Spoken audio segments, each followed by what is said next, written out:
Good afternoon. My name is Chris Luongo, and I'm an institutional portfolio manager within Fidelity's asset management division. I'd like to thank you for joining today's Insights and Outlook webinar, where we aim to bring you perspectives from the research and investors across Fidelity's diverse set of investment capabilities. We have a great discussion on tap today, but before we launch in, I'll go over a few housekeeping items, and then we'll dive right in. First, just a note that the Insight and Outlook series occurs bi-weekly that you can expect from us throughout the year. So don't forget to sign up for upcoming sessions to access discussions with Fidelity experts. Second, we're always looking for feedback. So I'd encourage you to fill out the survey available through the event survey button below. We use your feedback to make future broadcasts more tailored to the information you and your clients are looking for. And with that, let's jump right in.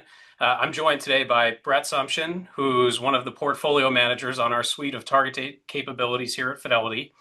Brett and his co-portfolio management team oversee over $750 billion in assets across our suite of active blend and index strategies on behalf of thousands of plan sponsors and millions of participants.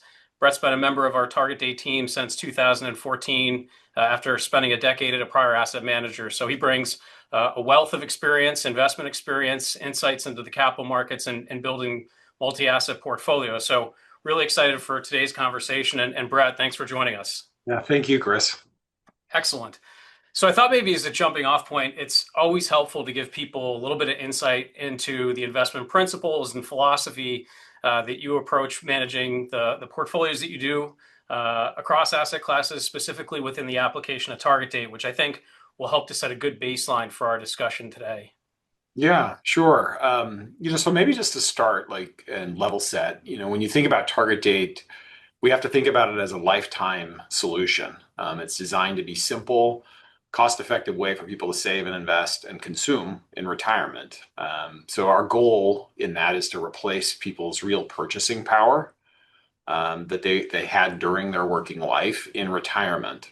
And we do that by creating an age-appropriate trade-off between risk and reward as it shifts through people's life. When investors are young, they have a high willingness and ability to bear risk. As they get older, their willingness and ability to bear risk changes through time. As financial capital becomes a bigger piece of their life and human capital becomes less valuable as they age. So that's the basic bedrock of what's going on in the strategies. And what we do, it's up to us in terms of how we fulfill that investment challenge. And we break that problem down into different return streams. The core elements are really strategic and focused on the glide path. And what we're doing with strategic allocation is really focused on diversification and trying to build a portfolio that balances the risk that an investor may face, the exposures they may face to different types of economic environments in their life. Some economic environments are very good for equity markets. Some are very poor for equity markets.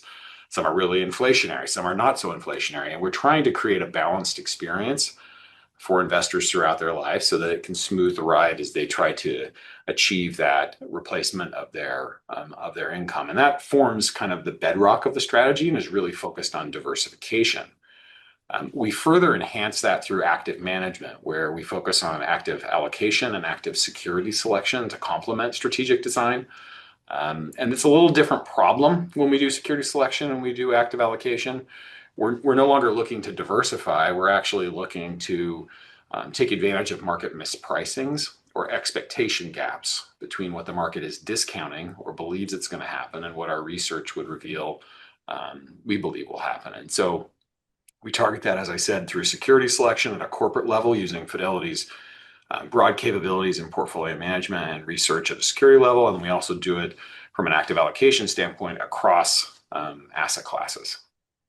Yeah, and I think that's one of the things that's perhaps a little bit unique about your team and the way that we approach target date investing at Fidelity is we have a suite of strategies that embrace different components of the approach that you outlined. So, we've got a common team, but we have, an index-based strategy that's really emphasizing solely that strategic allocation. And then, you have the ability to add additional breadth and flexibility when you think about, the active and the blended solutions. But, maybe starting with that commonality of the strategic asset allocation, I think one of the things that we've talked about over the years is the institutionalization of the DC market. target date really pioneering that, given the fact that it's the default investment option within plans. It's garnering 60 cents of every dollar of contributions. Maybe just talk about, the evolution from your vantage point into target date and the things that we've done strategically. I know there have been some updates more recently. Just maybe bring it to life for folks a bit. Yeah, sure. I mean, it's clear that the target date has been a success story in terms of adoption and changing behavior. I mean, if you back up 30, 40 years, a lot of investors spent their entire working life in cash or company stock.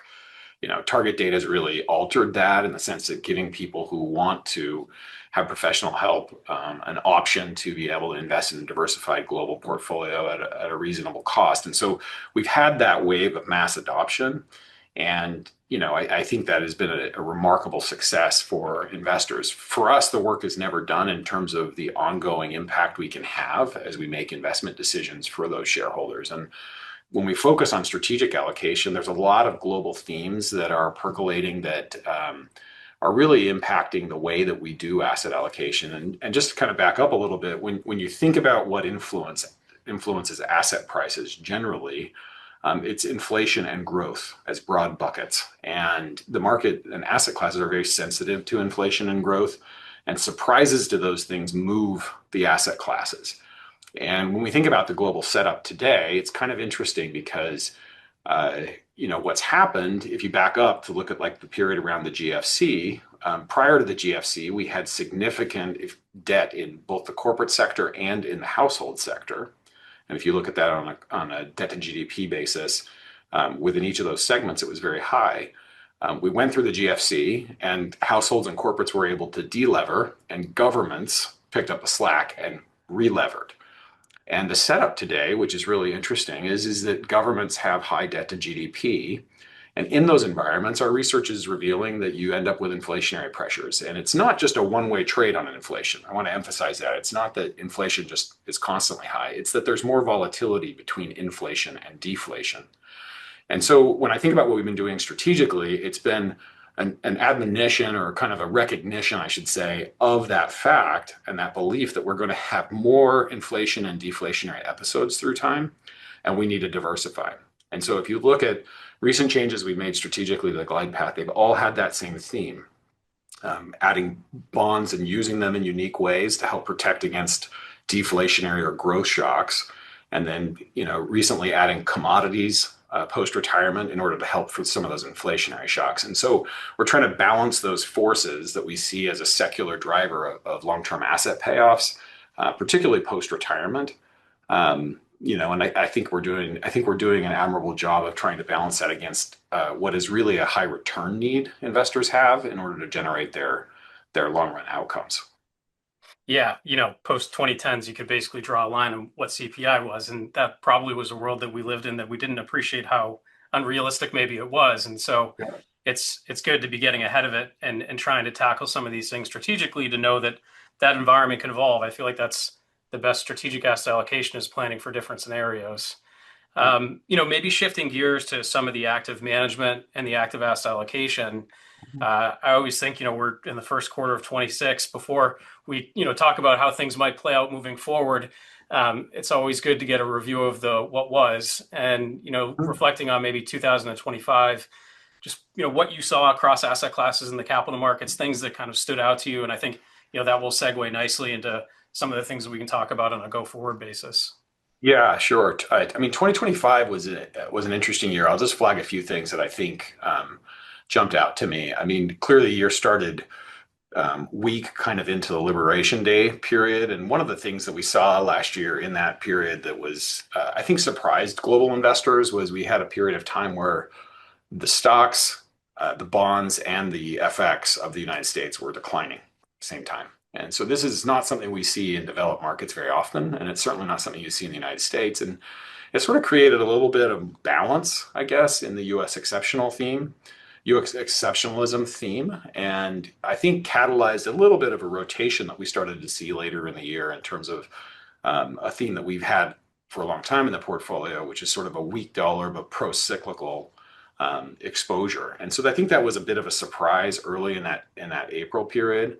The other thing we started to see that I think is a good thing and was a surprise to me is that we've seen a rotation starting to occur away from what has been a really dominant tech-led, narrow, kind of Mag 7 driven market into other asset classes participating. I mean, small cap stocks gave large cap a run for their money last year. Like it wasn't the divide wasn't quite so large. You saw, EFI and emerging markets do very, very well. And so you're seeing a broadening, but it wasn't on the heels of a decline in aggregate for the market. And so I think that's been a surprise. The math is really hard to make work when you have a very concentrated dominant leadership position and it's not holding up as well and something else is working. You usually see market declines, but we've been able to kind of hang in there, which are two things that I think surprised me.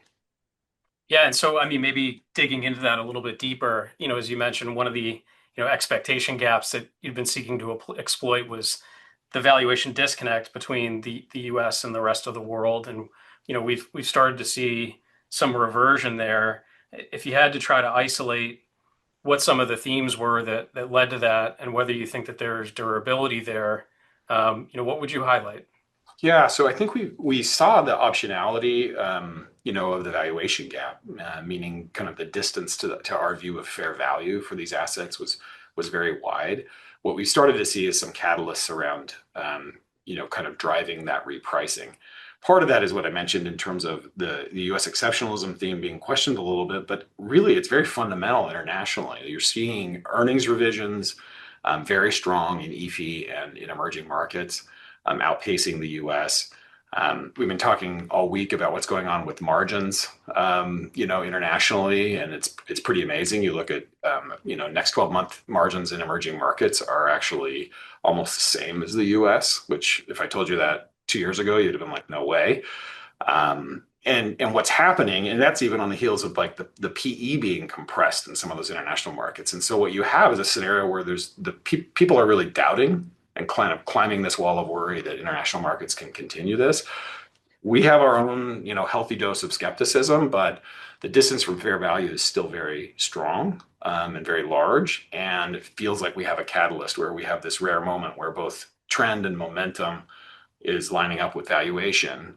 And we think it has room to run. I mean, just on the FX alone, we believe that there's another, 10 to 20% on the FX side alone that could reward those trades in international markets. Yeah, and I think one piece in particular has been, and I think the team's been good at surfacing this, is EM for a decade hasn't really grown its earnings, and Fidelity saying stock prices follow earnings, so we haven't really seen a whole bunch of that. But we did last year, and actually, to your point, year to date, I think we had earnings growing 15% in EM, multiples compressed by 5, so they've got a double-digit return. A big component of that, though, is maybe an improvement in capital allocation. And I think our research team's been keen to identify some of that. Maybe share a little bit of insight on that regard. Yeah, I mean, the shareholder remuneration has always been a question in international markets, and are these returns going to actually come back to shareholders either in the form of dividends or buybacks, or is there going to be ongoing dilution?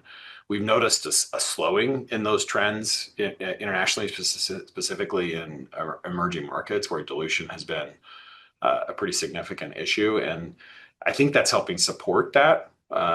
And those share prices, and the U.S. continues to be the engine it has been, where it's phenomenal and has this great divide in terms of fundamental performance. The asset allocators question, and the one that we always wrestle with, is what am I willing to pay for that? So it's clearly like a superior outcome in terms of the fundamentals, but it's also very priced. And so I think what you're seeing is sort of some tension in that's causing that reversion. Yeah, no, that's probably a good segue. I think everyone on this call is probably grappling with the question of whether we're in an AI bubble, and I know we've got a lot of great insights at the security level here at Fidelity, but I always think it's helpful to zoom out, and would be curious from your vantage point what you see, whether it be from the markets, or I also think the other big question is whether the productivity comes through to actually create some checks on inflation. I know the team's done some work there as well. Yeah, we have our own informal survey. Can we make it through a meeting without saying AI? And the answer is no.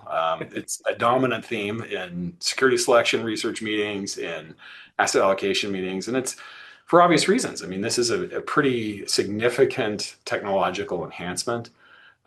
Whether or not it's a bubble, just in short, the way I think about that is in aggregate, I am very doubtful it's a bubble.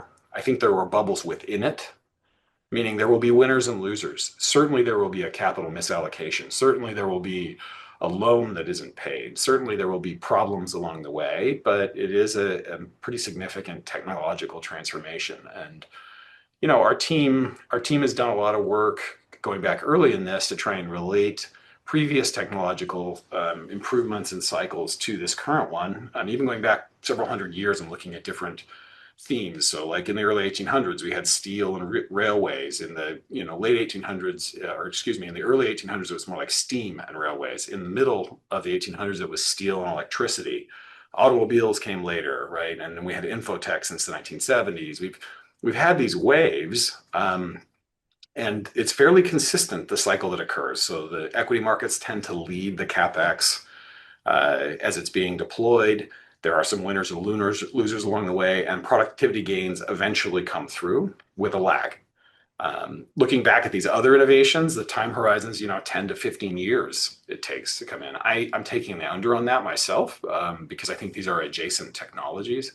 You're not selling the horse to buy the car. You're effectively just downloading an app, right? And you're ready to go.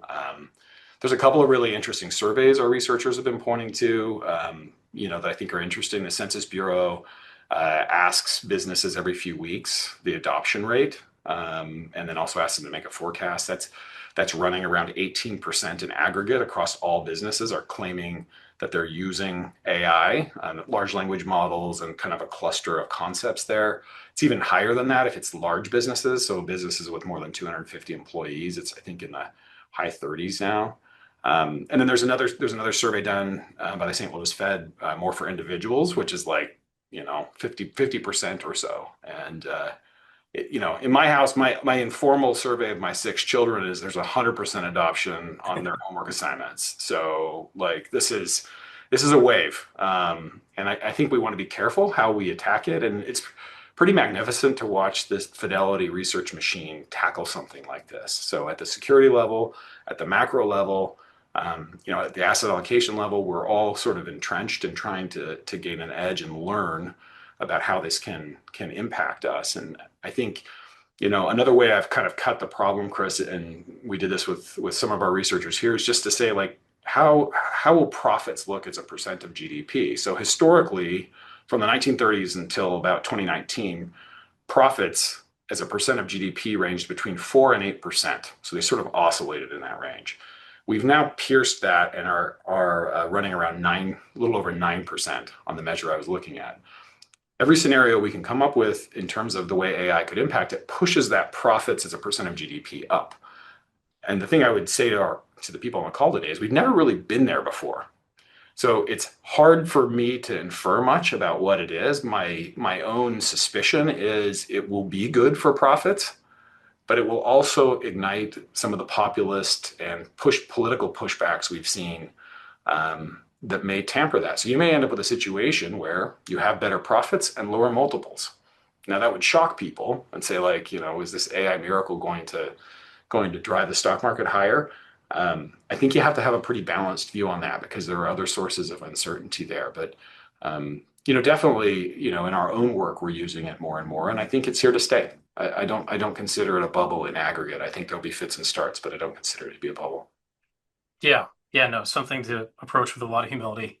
And even the market of late is questioning whether, AI is actually a bad thing for a number of companies because they're going after different profit pools. So I think we have to be humble about that for sure. One of the things that we started the conversation with that it feels like we're starting to see the effects of was, a decade of zero interest rate policy, which seems like it's manifesting itself in the movements in the price of gold, the way, German government bonds are behaving. Commodity markets are starting to come back to life or have come back to life. what do you see there? You talked about Mhm. adding it to the strategic asset allocation, and the role that, commodities may play in multi-asset portfolios today. Yeah, I mean, our view is that they are unique. Real assets, I would take commodities and gold and I'd put them in a kind of a bucket of real assets generally, but they're unique in the sense that they tend not to be sensitive to discount rates. So financial assets are very sensitive to discount rates because they have deferred cash flows. And so inflation, which tends to drive up discount rates, puts pressure on the value of equities and debt. Commodities don't have that same feature. Real assets don't have that same feature. So, we definitely believe for a segment of our investors, that it's an appropriate allocation to help protect against those inflationary shocks. And our secular research continues to point to that we're likely to have more of them than we've seen in the past as we kind of move through time. Gold itself seems to be hedging a little bit of inflation expectations plus debasement risk of currencies and other things. It also is a good geopolitical hedge. Within our index that we're using for our commodity exposure, precious metals are around 20% of it. So we do have exposure through that, but it's not a direct exposure to that.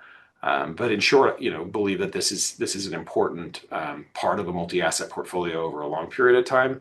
On a shorter term basis, our kind of active exposures are not finding a lot of opportunity there, in part because inflation appears to be moderating. Expectations are sort of in line with where we see inflation operating, and so we're not really seeing a resurgence of inflation in the very short run that would drive those prices higher. So we have a pretty modest overweight, only about 70 basis points in commodities today. Yeah, and the inflation expectations have stayed pretty reasonably in check, Yep.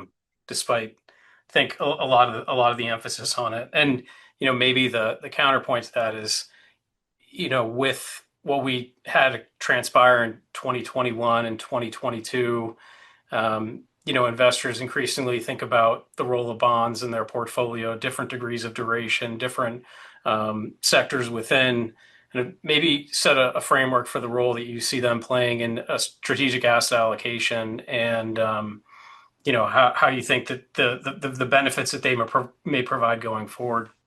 Yeah. I think we have a very balanced view on bonds. We try to understand the drivers of the returns there. The basic concept is that high quality bonds have a very good track record of paying off in growth shocks. And sometimes you can forecast the growth shocks, most of the time you can't. And bonds have a pretty unique attribute in that they pay you a return while you wait. You earn a carry, right? While you wait for something to occur. And so yields have repriced, as you said, in the 2021, 2022 period to where we're being pretty fairly compensated, we believe, for the types of risks that bonds face. We're not taking a strong long view on those actively, but they form the bedrock of the diversification of the strategies strategically. I mean, if you think about what happened to real interest rates, I mean, we went from a negative real interest rate to now, on a 10-year basis, 1.8, 1.9 in terms of real yields. That's a pretty significant re-rating.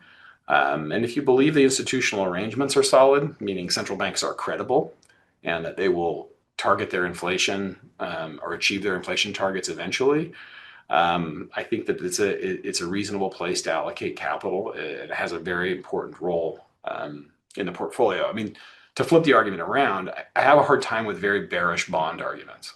And the reason I do is because everything prices off of the risk-free rate. Everything is connected to bond markets. And it's hard for me to say that, bond yields are going to go to 6 or 7% and you think your equities are going to do well in that environment. It's hard to paint those scenarios. And so, our belief is they have a really significant role to play and we're being fairly compensated for the risk that they bear today.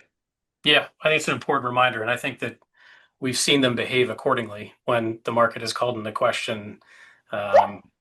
The degree of growth and that we're seeing in the economy and Yeah. maybe in the labor market. So we've got a few minutes left here, and maybe to shift gears a little bit, we started off talking about how the strategic asset allocation within target date strategies has evolved.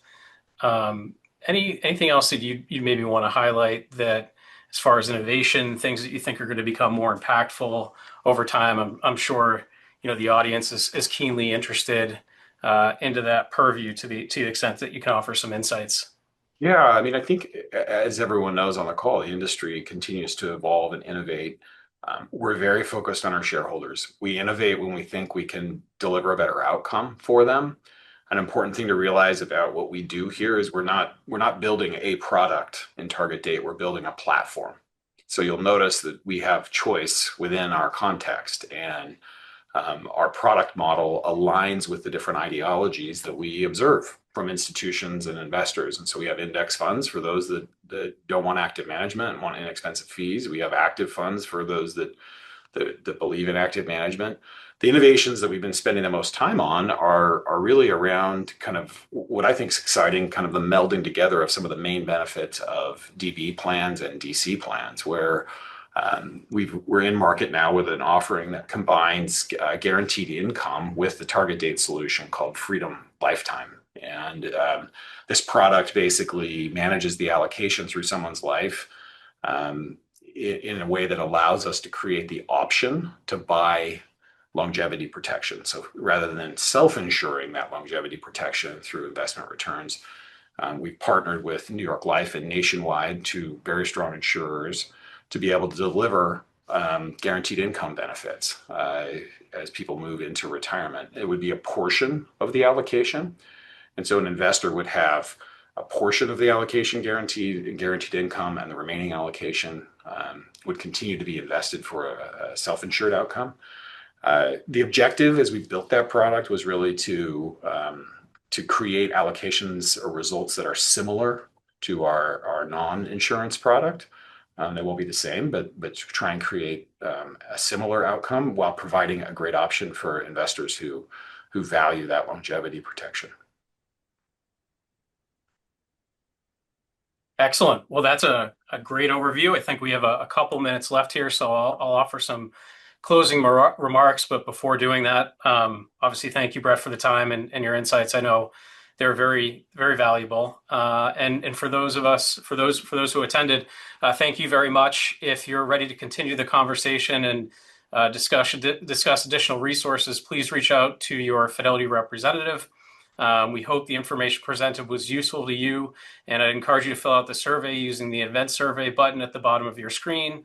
Related resources will be available on the event page for other meetings in the future, and we'll see you on Wednesday, February 25th for our next meeting. So with that, thank you for your time and have a great afternoon.